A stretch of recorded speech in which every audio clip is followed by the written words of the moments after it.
you'll get used to it. Okay.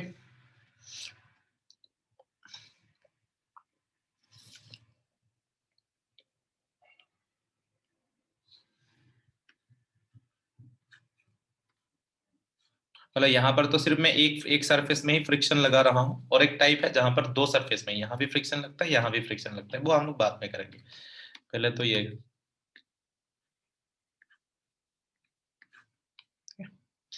यहाँ पर suppose 10 kg block है और ये 20 kg ब्लॉक है, ठीक है ना। यहाँ पर 90 न्यूटन फोर्स लगाया मैंने, ठीक है, और यहाँ पर जो कोफिशिएंट ऑफ फ्रिक्शन है वो आप पकड़ लो सर 0.4 है, ठीक है। अभी देखो शुरू से हम लोग करते हैं, स्टेप बाय स्टेप फिर से समझते हैं, है ना, step by step. First step क्या होता था गाइस, आप लोग बताते जाओ। फर्स्ट स्टेप क्या होता था, कॉमन एक्सेलरेशन निकालना, है ना, मतलब इस पूरे सिस्टम को एक ब्लॉक मान लेना।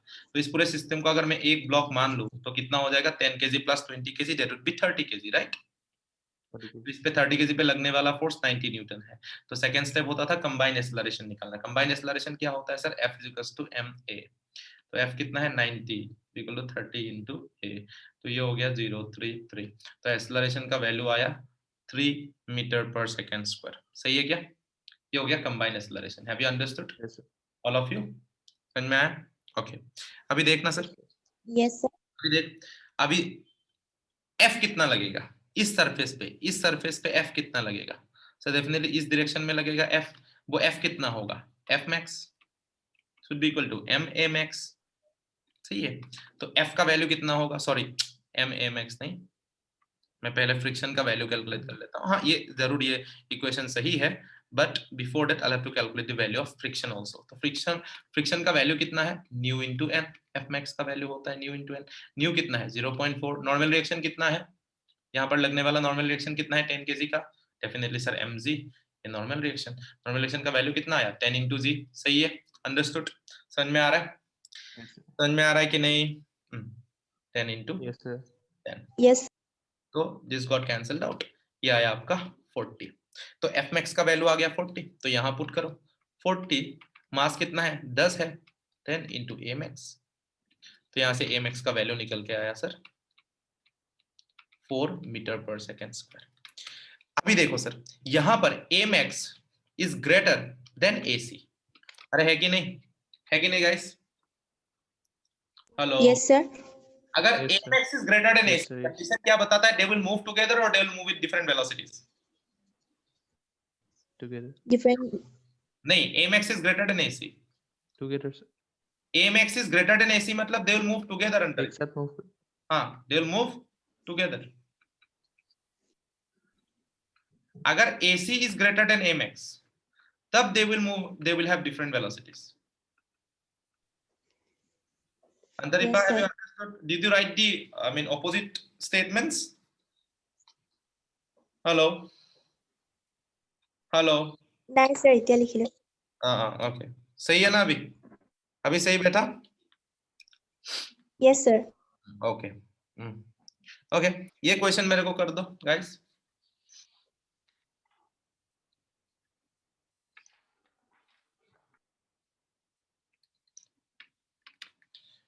I hope you have understood. ये लिख लिया ना, लिख लिया ना सॉल्यूशन, लिख लिया। तो ब्लॉक ऑन ब्लॉक प्रॉब्लम में आज से कभी भी आपका गलती नहीं होना है, कंफ्यूजन में नहीं रहना है, स्टेप बाय स्टेप आप सिंपली करते जाओ, everything would be okay. Next, ये क्वेश्चन करके दो दोनों। ये सर 5 kg है, ये 10 kg है, अभी ऊपर में लगा रहा हूं फोर्स 50 न्यूटन, ठीक है। और यहां पर कुछ फ्रिक्शन लग रहा है 0.5 कोएफिशिएंट ऑफ फ्रिक्शन। अभी देखना सर, अभी देख, इसको फिर से स्टेप बाय स्टेप सॉल्व करते हैं जैसे हम लोगों ने सॉल्व किया था। पहला स्टेप क्या था, कंबाइन, मैं आपको इसको सॉल्व करके दिखाता हूं बिकॉज फोर्स मैंने ऊपर लगाया इस बार। तो कंबाइन मास पकड़ लो 5 + 10 दैट इज 15 kg, है ना। तो फिर से यहाँ पर 50 न्यूटन लग रहा है, तो जो एक्सेलरेशन निकल के आता है वो कितना आता है, F = ma, F है 50, मास है 15 × a, तो a निकल के आया सर आपका 3.33 मीटर/सेकंड स्क्वायर। सही है, बिल्कुल यहाँ तक समझ में आया गाइस? यहाँ तक समझ में आ रहा है? तो यहाँ पर फ्रिक्शन कितना लग रहा Yes, है? sir. फ्रिक्शन कितना लग रहा है फिर से? न्यू कितना है? 0.5 इंटू 5, मास कितना है? 5 है जी, 5 इंटू 10, तो this got cancelled out, answer आया 25 न्यूटन। सही है, अंडरस्टूड? समझ में आया यहाँ तक? Yes, sir. Yes. Combine acceleration है 3.33 मीटर पर सेकंड। अभी एफमैक्स निकाल लिया मैंने, एफमैक्स, तो डेफिनेटली इस ब्लॉक के लिए 5 केजी। ये एमएक्स किसके लिए? जिस सरफेस के, जिस ब्लॉक पे फ्रिक्शन लगता है, समझ में आया ना, जिस सरफेस में फ्रिक्शन लगता है। तो यहाँ पर इसके लिए मैं एमएक्स निकालूंगा, समझ में आया? तो एमएक्स कितना होगा देखो, 5 meter per second. अभी एमएक्स कितना, एफमैक्स कितना होगा? F max is equal to M into MX. सही है, अभी देखिए एफमैक्स कितना लग रहा है सर? 25 न्यूटन। तो मास कितना है सर? यहां पर देखो डिफरेंस क्या है समझो। पीछे मैं इसका प्रीवियस वाला प्रॉब्लम में यहां पर फोर्स लगाता था, सही है क्या? यहां पर फोर्स लगाता था मैं, Yes, sir. और इसका मास लेता था एमएक्स निकालते समय। अभी मैं फोर्स कहां लगा रहा हूं? यहां पर लगा रहा हूं, अरे है कि नहीं? टेल मी यस और नो। 5 meter per. हाँ, तो Yes, sir.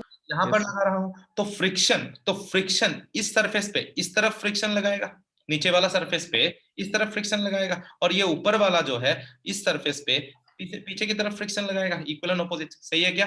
अंडरस्टूड? अभी देख, तो मैं जब Yes, F sir. Max equals to MX लिखता, एम एम एक्स लिखता हूं, इससे प्रीवियस वाला प्रॉब्लम में मैं नीचे वाला फोर्स लगा रहा था तो ऊपर का मास कंसीडर किया था। अभी मैं ऊपर फोर्स लगाया तो कौन सा मास कंसीडर करूंगा मैं? नीचे वाला। So 10 into MX. 5. समझ में आ रहा है guys? Are you getting the technique?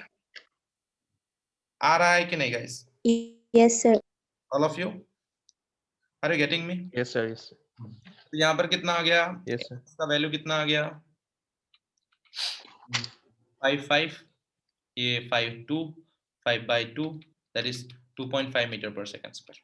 सही है क्या? Any doubt in this? 5 meter. Any doubt in this? No, sir.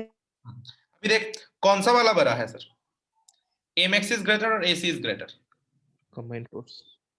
Combine acceleration is greater, तो दे विल मूव टुगेदर और they will move with different acceleration. ये देखो Different acceleration. Different acceleration, so if they will move with different accelerations, so आपको find out करना है their individual accelerations. Can you find out? Can you? अभी देख 10 KG पे लगने वाला ये है, और ऊपर इस 5 केजी पे लगने वाला फोर्सेस क्या क्या है? ऊपर आगे की तरफ 50 न्यूटन, पीछे की तरफ फ्रिक्शन F। क्या इंडिविजुअल एक्सेलरेशंस में निकाल सकता हूं गाइस? निकाल सकता हूं कि नहीं बताओ? 10 केजी 10 केजी ब्लॉक पे लगने वाला Yes, एक ही sir. फोर्स है, वो फ्रिक्शन है। तो friction 25 is equal to 10 into A, that comes out to be, A कितना है? कितना लगा? Definitely 2.5 metre per second square. सही है क्या? अभी 5 केजी पे कितना Yes, फोर्स लग रहा है सर? 5 केजी पे आगे की तरफ 50, पीछे की तरफ friction that is 25 newton only, और आगे की तरफ एक्सेलरेशन है। So 50 minus 25 should be equal to 5 into A. तो ये क्या निकल के आ गया? 25 इंटू 5 इंटू ए। तो यहाँ से क्या निकल के आता है सर? एक्सेलरेशन का value 5 metre per second square. सही है क्या? Understood? Any doubt in this guys? Hello, individual acceleration निकाल लिया आपने? No, sir. तो क्या अभी अंतरिपा है भी अंडरस्टूड? Yes, sir. अंतरिपा है भी अंडरस्टूड प्रॉपर? Yes, sir. तो अभी देखो यहाँ पर आप खुद मेरे को बताना एक बात सर, अगर मैं फोर्सेस आपको मल्टीपल ब्लॉक सिस्टम में फोर्स में नीचे दूं या ऊपर दूं, क्या आप सॉल्व कर पाओगे? हेलो, फोर्स में ऊपर दूं या नीचे दूं, कैन यू सॉल्व? हाँ sir. है ना? तो अगर कॉन्टेक्ट सरफेस में फ्रिक्शन, मतलब अभी तो सिर्फ सिंगल फ्रिक्शन के लिए हम लोगों ने किया, कल जो है कल वाला लेक्चर में हम लोग डबल फ्रिक्शन करेंगे, वो एकदम छोटा सा लेक्चर होगा, हम लोग खत्म करेंगे, देन विल सॉल्व प्रॉब्लम्स। तो डबल फ्रिक्शन का मैं कल दिखा दूंगा, 10 मिनट का है। सिंगल फ्रिक्शन देने से आप कर पाओगे क्या? अभी मैं फोर्स नीचे दूं या ऊपर दूं, क्या आप कर पाओगे? आपको सिर्फ स्टेप्स याद रखना है अच्छे से। पहला स्टेप है कंबाइन एक्सेलरेशन निकालो, सेकंड स्टेप है सेकंड स्टेप क्या है आपका? कंबाइन एक्सेलरेशन निकालने के बाद क्या करना है आपको? मतलब पहला स्टेप ये है कि आप कंबाइन मास पकड़ लो and then find out the common acceleration, combine acceleration या कॉमन एक्सेलरेशन। उसके बाद जो है आप फ्रिक्शन Fmax को Fmax निकालो, Fmax निकालने के बाद उसको Fmax इक्वल्स टू Mx निकाल लो। Mx कैसे निकालना है मैंने टेक्निक आपको बता दिया यहाँ पर। तो सिंपली mx निकाल लो. Then see if mx is greater than ac or ac is greater than mx. अगर mx is greater than ac, then body will move together. If ac is greater than mx, then bodies will have different accelerations. That's it. Yes guys, समझ में आ गया? Yes. Yes, sir. हाँ sir. Okay, very good. तो friction में यही जो है major concept है.